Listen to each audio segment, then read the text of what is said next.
tutti i media dicendo quinto, continua a fare. Tutti i media ha fatto quinto. Okay, ladies and gentlemen, good afternoon and welcome to round 10 in this year's Motogp World Championship. You join us for the pre-event press conference ahead of the Motul Grand Prix of the Netherlands, of course, at the legendary TT circuit Assen. 4 riders joining us for today's press conference, led by BK8 Gresini Racing Team rider Alex Marquez. Alex, of course, second in the World Championship, 15 podiums so far in 2025. And this weekend, Alex could secure his 50th career podium in Grand Prix. Next to Alex, or to Alex's right, is Terima Enduro VR46 Racing Team rider Fabio the Antonio. Fabio 5th in the World Championship, 2 Sunday podiums this season in Austin, and a dream come true, just 4 days ago, is in front of his home crowd in Michelin last weekend. To Alex's left, we welcome Aprilia Racing rider Marco Benzechi. Marc, of course, riding for the Aprilia Racing team. 7th in the World Championship, British Grand Prix winner at Silverstone. 2nd here in 2022 for Marco's first Motogp podium. And he was on pole position here 2 years ago in 2023 and won the sprint. And completing today's lineup is Red Bull KTM Tech 3 rider Maverick Vinales. Maverick 11th in the World Championship, a season best 4th in Jerez. Motogp winner here in Assen in 2019. And Maverick's got a great record here. 9 podium finishes, including 3rd in the sprint 12 months ago. Gentlemen, welcome to all 4 of you. We'll start the press conference. Alex, with you. 6 rounds in 9 so far this season. Alex, you've been on the podium in both the sprint and the Grand Prix. Amazing record so far. Is Assen a good track for you to keep this strong run going? And I guess it's the question everybody's asking so far. Can anybody stop Marc this weekend? I mean, we need to try to keep our performance and to keep our level for sure. I mean, we arrived from one weekend, it was Mugello, that for us was really good and was a really good result, you know, to being really close to Marc and in front of Pecco for the championship. So here we need to work in the same way. If I have the opportunity to you know, to reduce a little bit the distance with Marc on the championship, for sure we'll try it. In Mugello was impossible because Marc will have more speed than us. Quite okay, but just in time attack and all that, but on race pace no. So this year we need to improve in some points, but with this bike everything is easier. So we'll try to don't change the mind, the mentality that we approach the weekends, and try to extract the potential as we are doing in all the tracks. Alex, for the time being, thank you very much. We'll come on then to Fabio the Antonio. Fabio, of course, as we mentioned, a fantastic day for you last Sunday in Mugello. Do you feel you've found a direction now with the GP25 that's going to allow you to be fighting at the front on a more consistent basis? Yeah, well, the big question mark was after Aragon test, if all the things that we tried were working also for another racetrack, that it was Mugello, and they worked. So I'm pretty confident that also here we can do a good job. We can keep working on the same way as the last 2 weeks, more or less, and continue to have this kind of performance. So yeah, the goal is to keep having fun on the bike, finally retaking that positive feelings with the front of the bike and push like we did in the last race in Mugello. Fabio, for the time being, thanks to you as well. Come on then to Marco Benzechi. Marco, as you mentioned, some great memories for you here in Assen over the last 2 or 3 years. You and Aprilia have been strong here in the past. So is this a track where you feel you can be pushing in that fight at the front this weekend? Well, this track is very beautiful. I really like it. I have good memories, as you said, my first podium in MotoGP, but also as my only sprint win, I think. So yeah, hopefully it will be a positive weekend for us. As always, it's my first time with the new bike, but it's normal. So yeah, we will try to continue the job that we are doing since the beginning of the year. Mugello was positive also for me, so let's try to keep the same level and the same pace. Thanks for the time being to you as well, Marco. We'll come on then to Maverick Vinales. Maverick 125s, Moto3, Moto2, MotoGP. You've always been super fast here in Assen. It certainly feels, Maverick, that the speed has been there of late without the results. Of course, you've had some bad luck as well. So what do you think is possible on the KTM this weekend at a track we know you love? I think, of course, it's been a really good races, even though the potential and the result doesn't reflect where we really are. But it's been growing so quick and so much in the last few races. So, of course, I expect to have a nice one here. I mean, the potential is there. We need to really take it out from our KTM, which I think as soon as we start riding the bike on a good way, we are able to be close to the top. And we hope Assen I can really put this extra bike riding style.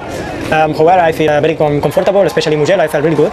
For me, it was the first time I was close to the top, just trying to don't destroy the tires, trying to take care of the rhythm, so that's a really good sign. So this weekend means that we can do an amazing job.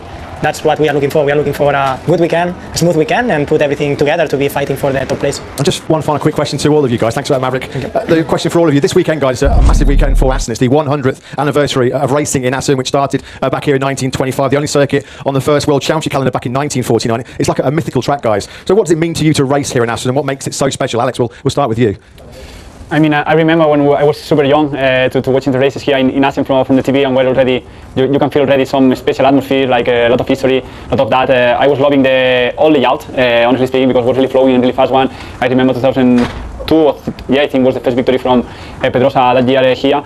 So in 125, and also I remember some iconics in the light chicane, like Colin Edwards and Nicky Hayden. That was was not nice to live in for sure for Colin, but it was nice on the TV, to see that show. So yeah, for us to be here and to be in the 100th race here in Assen, for sure will be special. Fabio, your thoughts? Yeah, this is the Cathedral of Speed, no? So it's quite an iconic track, super fast track with a lot of crazy battles back in the days in many categories, 125, 250, Moto3, Moto2, MotoGP, 500, but even with the other championship in the World Superbike. I remember many great battles between the Ducati guys with Keely, Fogarty, Bayliss then. I was remembering a lot because I was cheering a lot for Ducatis and Troy. So yeah, being here now, racing the 100th Grand Prix, it feels so special. We just miss, I think we had to do another special livery, you know, to celebrate this, like another historical livery. But yeah, part of this is super special. This track is so special. You can feel the passion and the racing spirit from here. So yeah, sounds good to race here again. Mark, you've told us how much you love Assen. Of course, your podium here in 2022 was the first for Valentino as a team owner. So you've got some obviously great memories and love racing at this place.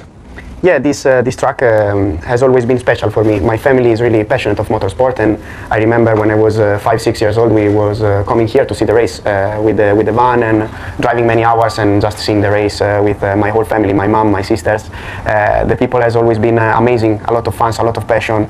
We can see also today in the paddock a lot of people asking for the signature and the pictures, and it's fantastic. I really love to come in Assen, and of course the track is amazing. So to ride and to enjoy the fast corners is always fantastic, especially if you like the flowing tracks like this. So yeah, can't be more happy to celebrate their 100 GP. 100th birthday. So yeah, very happy. Maverick, we know how much you love Assen as well, so I'm sure you always love coming here to race in front of the Dutch fans. Yeah, Assen means the speed. I think it's the track where you need to master better the speed, especially through the corner. But anyway, I think one of the most beautiful races in MotoGP was 2018, which I was involved on, and it was one of the races I enjoyed the most because it was looking like a Moto3 race, but with the MotoGP bikes. So it was pretty nice. So Assen is always kind of layout that give you a really nice races. Historically, it's amazing. I also seen many races, especially from my idols since I was a kid, and it's an honor to take part of the 100 GPs. Yeah, that 2018 race, I remember there's over 160 overtakes in the league group alone. It was a pretty intense fight. We enjoyed that one. Let's hope we get more of the same here this weekend. For you four guys are involved as well. That's enough from me. Motogp Social coming up later. We'll take questions, please, now from the media. Thank you. Here. Borja Gonzalez, right next to you. Here you go. The floor is yours, Borja. For the thon. One question for Maverick, Fabio and Marco. I guess Fabio, Marco and Maverick. What do you think of this version of Alex Marquez? And are you a little bit surprised of what we are, or about his performance during these 9 first GPs? Thank you. Well, we all know that Alex is a two-time world champion, so actually to see such great performances from a guy that won 2 championships is not a real surprise, you know. Alex has always been a fast rider since he joined the world championship, so actually I think it was just a matter of time to see him fast like he did in the other categories in MotoGP. It took a bit, let's say, more, or like me or other riders, to find the best staff team bike, I guess, for him, and this year he found it and he's showing a great speed. So from my side, he's a great rider that is doing his job very well. Well, no, it's not a surprise. If you check also the historical, Alex did a similar approach also to the other categories. In Moto3 he spent a couple of years and then he won the championship. In Moto2 he spent 4 or 5 years and then he won the championship. And then in MotoGP now, after some years, he's also constantly fighting for the victories and for podiums, and he's also a title contender. So not surprised at all. He's always been fast, but now I think he has more experience and he's able to be consistently fighting for victories. From my side, I think Alex 2023 and this year has a really good opportunity to show his capacity and his talent. Obviously, as I understand, last year the bike didn't fit so well or didn't like it too much, but as soon as he jumped to the 24 bike, he's been very fast, especially in Montmeló. We were very surprised, especially on the rhythm. So when I see this test of Montmeló, well, at the end of the year, I understand that Alex for sure was a contender for the championship. In any case, I think for me, what was most surprising is that he was able to do an amazing races with the Honda when nobody in that moment was able to do it. And but it's not a surprise that he can be in the front, he can be leading. And of course, at the end, when you are in the correct point and with the correct bike, you have to show. And Alex is showing, so it's a really good job. He's doing a really good job. Hello guys, this is Frank on your left from Ziggo Sport. I have one question for all 4 of you. You've all been testing that new front tire from Michelin a couple of times, and from what I understand, there should have been a decision taking whether the tire is going to be used next year. I don't know whether you've heard anything about it yet, but how do you feel about that tire? Do you need the tire for next year because it is designed to improve the front feeling and to let's say improve your feeling when it comes to tire temperature and pressure? Okay, from left to right. No, I didn't know about the decision. Well, it's good it's good for us that Michelin is working really well and is continuing to work, even though we know when the rules will change, we will also change manufacturers for the tire. But to be honest, I appreciate the tire. I like it in the test, so I'm happy that we can continue to develop something and to try to improve even more the performances that are already really good. So yeah, let's see when we can start a race weekend with the new tire. What we can say. Yeah, for me, I tried several things. Moments, and I mean, was really good in some points, was in another one, but I mean, in the end, it's like you need to get used to that tire. So was what were quite positive. Just I missed a little bit information in the last test that we have it, but I think in Aragon, I think just to riders try it or something like that. And I don't know the plan of Michelin if they want to introduce or not. With that change of future, maybe they don't want to introduce. I don't know. So if I need it with the performance that I have now, no. So if we don't change nothing for 26, for me it will be better. But if not, we'll need to adapt it. So, but I don't know if they will introduce or not. Yeah, I tried it. I was liking it, but honestly, like Alex said at the end, at the moment I think we don't need that much. Would be better, I guess, for the show, because if we can follow each other more closely for the show, for the races, would be better. But also, yeah, at the moment I don't know if this style will be really on the allocation, on the plan, on the allocation for the next year or next races. So yeah, it's not a point where we focus too much in the last test actually. But you said they're going to bring or not? No. That was a question or was an affirmation? No, I don't really know whether they have decided to bring it or not. But my question was, do you need it for next year? If we're going to use it tomorrow, it's a step for us. So if this means more performance, it will be fantastic to have it straight away. The thing is that if they're going to bring or not, I don't know. But for us, it was a step. For us, it was a step on the bike, and I felt much more comfortable. When I ride it, I tested well. I tested many laps. And yeah, for me, it was for my bike and for my riding style was a clear step ahead. Simon Patterson from the race. Another question for all four of you. It sounds like by the time we get to the next round of MotoGP, the championship will have a new owner, and it seems like maybe there's already some changes being made by them, because even this press conference layout is a little bit different from normal without the last race winner and everything. How do you think the Liberty purchase is going to change things for you guys in particular, for the racers on a race weekend? Io? Cazzo, troppa pressione mi fai fare sempre per me. Yeah, well, it's true, no? But if not, yeah, I don't understand honestly why I'm here, because It's because we like having you here, Marc. Thank you. I also like to have you here, but yeah, well, it was a very long question. Can you repeat the important part? What do you think Liberty is going to change for you as a MotoGP rider? Well, I don't know. As every rider at the moment, I don't know. Of course, it's a big change for the whole championship, but I don't know what to expect really. So I will wait till the moment that something will change, and then I let you know. I mean, it's a bit in the same as Marco said. I mean, in the end, I don't know what to expect it. I mean, I think will be changes always, or sometimes for better things. So we hope that the show will increase and we'll have a better show, a better product for all the guys, all the people that are at home watching the races. And for us, I don't know what will change. I mean, I don't study marketing or some things like that, so I don't know what can change. So they know better than us, and they will make the things that they are thinking that are better for our sport. Well, yeah, we saw what they did to it with Formula 1 at the end. Formula 1 was a really great package already, and they bring it to complete another level now. Formula 1 drivers are like superstars, and this is great. Most of, for the rise it's cool, can be cool, but I think most of all is that you reach more houses, more TVs, so more people watching us, more fans, more people passionate about the sport, more interest. So at the end, for us, I think as riders, maybe more events. But this would be cool if we had more kids or more people watching us and cheering for us. At the end, we love to see full stadium, let's say, on tracks like this. If you see the last sector, we have this beautiful grandstand. When we see it completely full, is amazing. We feel it, we love it. So if we can reach more people, we can maybe also help some more nations where we're going to race. I think for me it's great. It's great also that Dorna is keeping inside the project, as they can lead also maybe Liberty on what's better for our sport.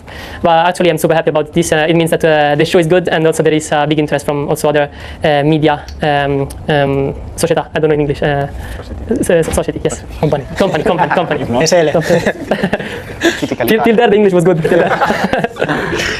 I think the greatest thing that can happen is that we create a really big community. So be able to arrive where we don't arrive now, to the people we don't connect yet, new generation especially. Yeah, I love to see the kids involved on our game, and right now I see it's a little bit tricky because they love the e-games, they love the game plan, but however they need to understand the value we have in the MotoGP, and what is our passion. So be able to show them or to arrive to more people to understand our passion, our racing and our life, I think can be a really great thing for us as riders and also for the spectators.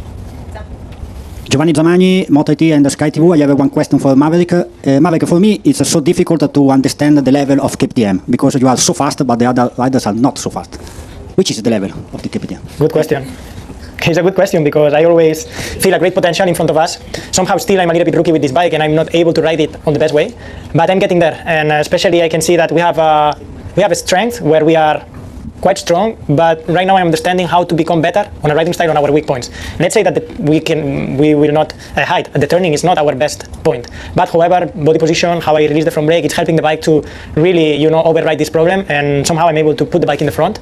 But still, I think we have more potential. So it's really a matter of time to be patient and work on the correct things. And for example, here in Assen, for sure, I understand that I will be stronger than in Mugello, but in Mugello I feel very strong. So it's a matter of really doing a good weekend. We need to do a clean weekend where I can really push the bike 100% in every situation. Hello guys, this is Manuel Pesino from Riding Sport Japan. A question for Alex. Alex, it has not been a secret because you and your brother have talked about it, that you have shared sometimes the strategy in the race and so on. Do you think that as the championship goes on and you are his major rival, at a certain point this sharing can be interrupted? I mean, about to share a strategy, it's difficult to share a strategy, and especially, this is not Formula 1 that you say to strategy, okay, I will stop on boxes in lap 10. These are races that you need to push, so, but depend how you feel. You can think about it if, and you can say to him or he can say to me, I will try to save the tires. I also want to save the tires, so when you are in a motorcycle, always is difficult. So it's not like share strategies. Maybe you can share a strategy more on a practice than on a race. On the race, everybody needs to push. So no. I think from outside, some people are trying to create a war or a battle from me and Marc, or is what the people want to wish a little bit, to see some competence. We have already, we are brothers, so we fight all our life, and always you want to beat your brother, and you want to be in front, and you want to be better in the life of your brother. But we're not changing. At the moment he's faster than us, and for that reason many times the people say, no, Alex, don't attack him. I don't attack him because I don't arrive. Maybe he have 1 2 tenths more. When somebody in front of you have 1 or 2 tenths more, you don't arrive to overtake them. You always are there on the limit. So I just to make smart races, and especially the strategy at the moment is not bad. I'm the only rider with a lot of with him, that I'm the only one that I can fight with him at the moment, because the third one, Pecco, is already 110 points from Marc. So the strategy at the moment is not bad, so we need to keep like that, and when I will have the opportunity, like happening in sprint in Silverstone, I will attack him. If he have more speed, it's impossible to fight, because he's faster and you don't arrive to make the overtake. Thank you. Hi guys, Guido Venneman from Netherlands. Question for Fabio and Alex. It's a bit of a theoretical question, but of course there's been a lot of discussion about which bike is the best. Is it the GP25 or 24.9, whatever, and the GP24? So looking ahead to next year, of course in theory you could choose between the 24, 25 with homologation. So if you had to make the decision now, would you race the 25 or the 24 next year? In our case, in our team that we don't have the official bike, we'll not be able to choose. So we'll arrive what we'll arrive. It's like this when you're in an independent team with the last year's bike. So I think are quite really similar, or I don't know how to say it to not go in really deep. So one or the other one are working really good. It's true that always, as I said, the official ones always have some improvement or some few things that can help you on the performance, especially on the space and all that. But at the moment we are lucky that, and for this I'm performing quite well, because both bikes, if are not 100% same, are really similar. Yeah, I'm riding with the factory bike, so at the end of next year I will ride the factory 26. So I'm sure that will be an improvement comparing the 25 bike. That the 25 bike we are working, and it is an evolution of the 24 bike. So I'm pretty confident that the 26 bike will be the best bike.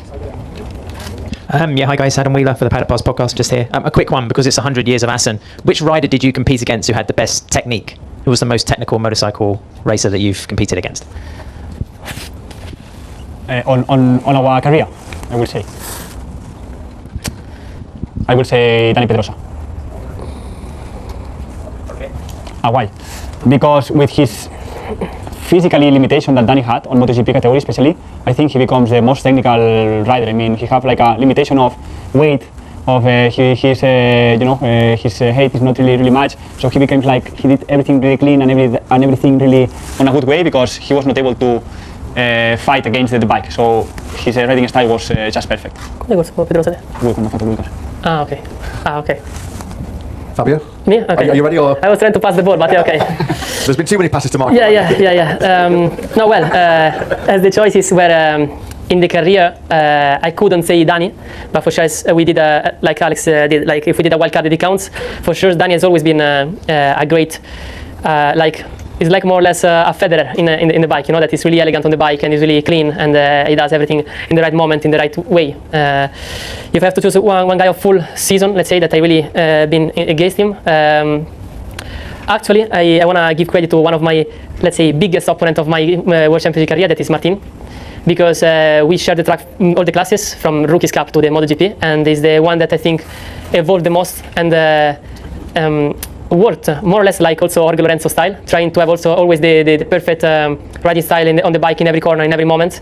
And this is superb because I also try to do it, and when I watch my races, my pictures or whatever, I can see that I'm not that perfect technically on the bike, positioned on the bike, and I appreciate his work on this, and I would say him in a full season distance, let's say. Marco? Allora, it's difficult. Of course, I agree with what they said about Dani. I also shared the track with him when he made the wild cards. But to be honest, the rider that I was more impressed was Pecco. When he's in a great shape, he's amazing. He can adapt so quick to the condition, but he's also really fast to understand how to approach every corner during the race. He's smooth, he's strong in braking, but he can also carry a lot of entry speed, which is really difficult. Is the most sensitive part of the riding. So I think that Pecco, when he's in his form, is one of the best riders that I saw in my life. What about you, Maverick? Okay, I share the track with many good riders, also the teams.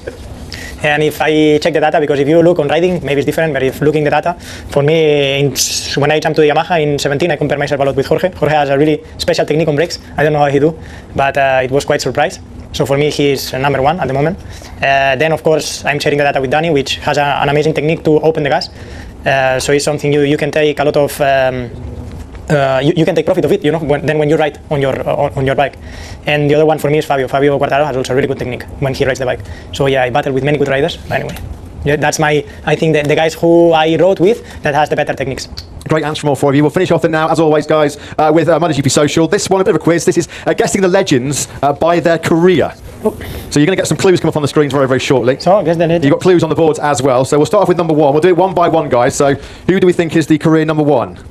Honda independent team to Honda factory team, Yamaha factory team, Ducati factory team, Yamaha factory team, and Yamaha independent team. Let us know when you've got your answers. Just the first one, guys. That's all we need to do. Okay. Who do we think number one is? Okay. Have we all got answers? Okay, Alex, we'll start with you. Okay. Valentino Rossi, VR46 for Fabio. Valentino Rossi, it was, of course, the one and only 7-time world champion in MotoGP, Valentino Rossi. For many.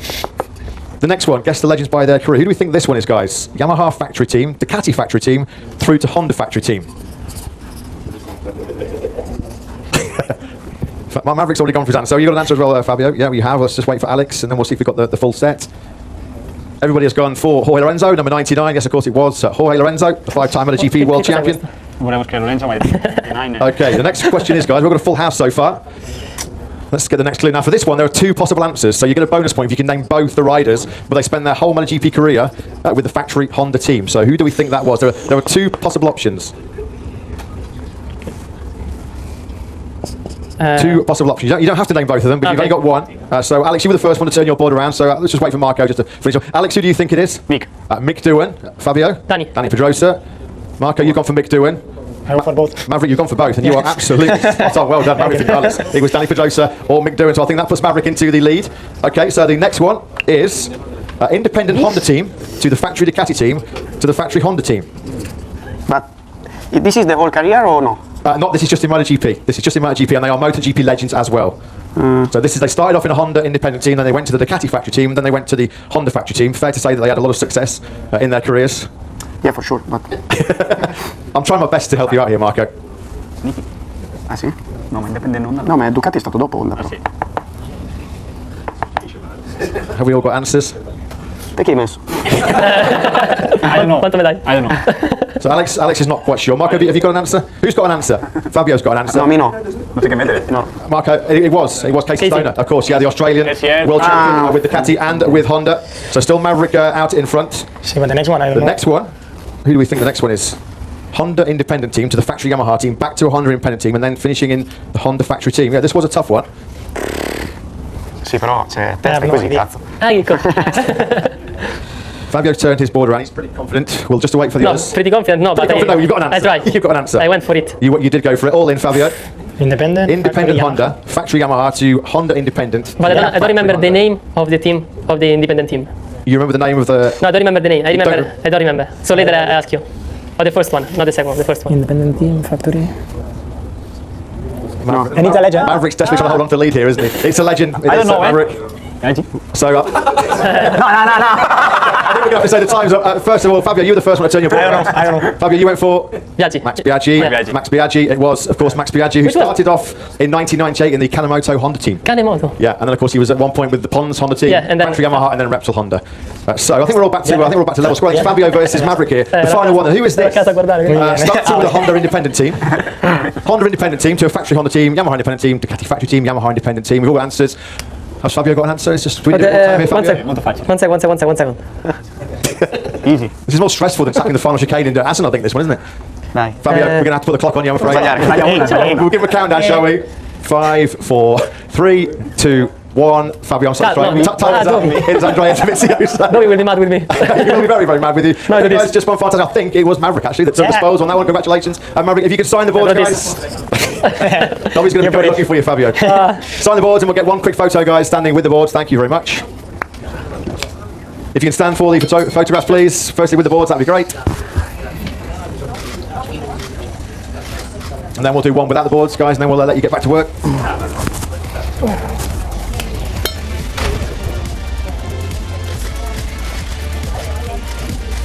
Okay, thanks, guys. Best of this weekend. Thank you. Thank you.